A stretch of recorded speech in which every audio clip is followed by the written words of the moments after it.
আমেরিকার স্কুলে ফের বন্দুকবাজদের হামলা, আর তাতেই বেশ কয়েকজন গুরুতর আহত হয়েছেন এবং মৃত্যুর সংখ্যাও কিন্তু জানা গেছে। তবে কমপক্ষে 3 জনের মৃত্যু হয়েছে বলে খবর। এই বন্দুকবাজের বন্দুককে লেখা ছিল ভারতের পরমাণু বোমা মারার দাবি।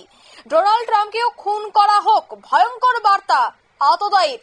বিস্তারিত জানবো সে বিষয়ে টেলিফোন লাইনে যুক্ত হয়ে গেছে প্রতিনিধি সৌম্য মুখোপাধ্যায়। সৌম্য, যে উল্লেখযোগ্য বিষয় যে এই বন্দুকবাজের বন্দুকে লেখা আছে ভারতে পরমাণু বোমা মারার দাবি, কারা করতে পারেন বা এই লেখা থাকার মূল উদ্দেশ্যটা বা কি?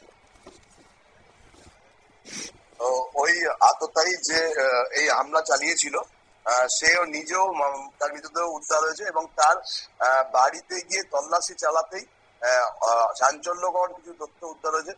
সেখানে প্রচুর আগ্নেয়াস্ত্র পাওয়া গেছে এবং সেই আগ্নেয়াস্ত্রগুলোর ছবি পোস্ট করেছেন ডোনাল্ড ট্রাম্পের রিপাবলিকান পার্টির একজন নেত্রী লরা লুমার। সেখানে দেখা যাচ্ছে পরিষ্কার যে ওই অস্ত্রগুলোর গায়ে লেখা রয়েছে যে মার্কিন প্রেসিডেন্ট ডোনাল্ড ট্রাম্পকে খুন করা হোক, এবং ভারত এবং ইসরায়েল বিরোধী অনেক মন্তব্য ওই আগ্নেয়াস্ত্রগুলো এবং ম্যাগাজিনের গায়ে লেখা আছে। আর যেটা নিয়ে ওই বন্দুকবাজ মিনিসোটা প্রদেশের মিনিয়াপোলিসের ক্যাথলিক স্কুলে হামলা চালিয়েছিল, যার জেরে 3 জনের মৃত্যু হয়েছে বলে এখনো পর্যন্ত জানা যাচ্ছে, যার মধ্যে 2 জন শিশু আছে। পাশাপাশি গুরুতর জখম হয়েছেন 17 জনের বেশি। যে আগ্নেয়াস্ত্রগুলো নিয়ে হামলা চালিয়েছিল তার মধ্যে একটি রাইফেল ছিল, একটি শটগান ছিল এবং একটি পিস্তল ছিল। তার মধ্যে রাইফেলের গায়ে লেখা আছে যে ভারতে পরমাণু হামলা চালাতে হবে, যদি না চালানো হয় তাহলে আমেরিকার বুকে বড়সড় গন্ডগোলের সৃষ্টি করবে সে। পাশাপাশি ট্রাম্পকে খুন করার দাবির সঙ্গে সঙ্গে ইসরায়েলের পতন চেয়েও ওখানে দাবি করা হয়, ইসরায়েলকে পুড়িয়ে দেওয়ার কথাও লেখা রয়েছে ওই আগ্নেয়াস্ত্রে। এই বিষয়টি প্রকাশ্যে আসার পরেই তীব্র চাঞ্চল্যের সৃষ্টি হয়েছে, কারণ জানা যাচ্ছে যে একটি বন্দুকে তার লেখা আছে যে মাশাআল্লাহ ভারতকে ধ্বংস করে দাও। তার মানে এর মধ্যে একটা ইসলামিক সন্ত্রাসবাদের ছোঁয়াও পেয়েছেন মার্কিন গোয়েন্দা সংস্থারা, এবং বিষয়টি নিয়ে তারা খতিয়ে দেখছেন। জানা যাচ্ছে যে ওই যে মারা গেছে, মানে বর্তমানে সে নিজেকে গুলি করে হত্যা করে এই বন্দুক হামলা চালানোর পরে।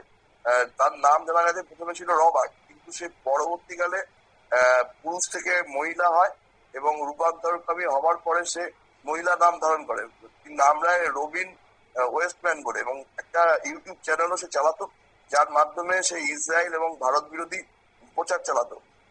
তাকে তার বাড়িতে তল্লাশি চালানোর পরেই বিষয়টি স্পষ্ট হয়েছে, আর তারপরে এই বিষয়টি পুরো খতিয়ে দেখছে FBI। যেটা জানা যাচ্ছে যে বিভিন্ন উগ্র জঙ্গি সংগঠনের সাথে তার যোগাযোগ ছিল বলে প্রাথমিক তদন্তে জানা গেছে।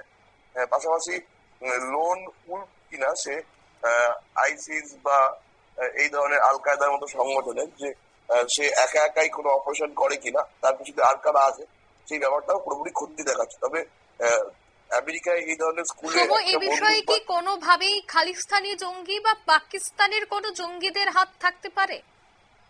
দেখো, ইসলামিক মৌলবাদের একটা বিষয় রয়েছে, কারণ যেভাবে ইহুদি বিরোধী এবং ভারত বিরোধী, মূলত ইহুদি এবং হিন্দু বিরোধী এই দুটো সম্প্রদায় ধর্মের মানুষের বিরুদ্ধেই তাকে জেহাদ করতে দেখা গেছে তার চ্যানেলগুলোতে, এবং যে আগ্নেয়াস্ত্রগুলো উদ্ধার হয়েছে সেখানেও এই ধরনের কথাবার্তায় লেখা আছে। তাতে এটা পরিষ্কার বোঝা যাচ্ছে যে সে একটা ইসলামিক কোন সন্ত্রাসবাদী গোষ্ঠীর সাথে জড়িত আছে। তবে এখনো পর্যন্ত পাকিস্তান না তুরস্ক সেই বিষয়টা স্পষ্ট হয়নি। তবে পুরো বিষয়টি এখনো পর্যন্ত গোপন রেখে তদন্ত চালানো হচ্ছে, কারণ যেহেতু ভারতের নাম এবং ইসরায়েলের নাম জড়িয়ে আছে, সেহেতু মার্কিন বিদেশ নীতিতেও একটা বড় সড়ো ঘটনা বলে এটাকে মনে করা হচ্ছে।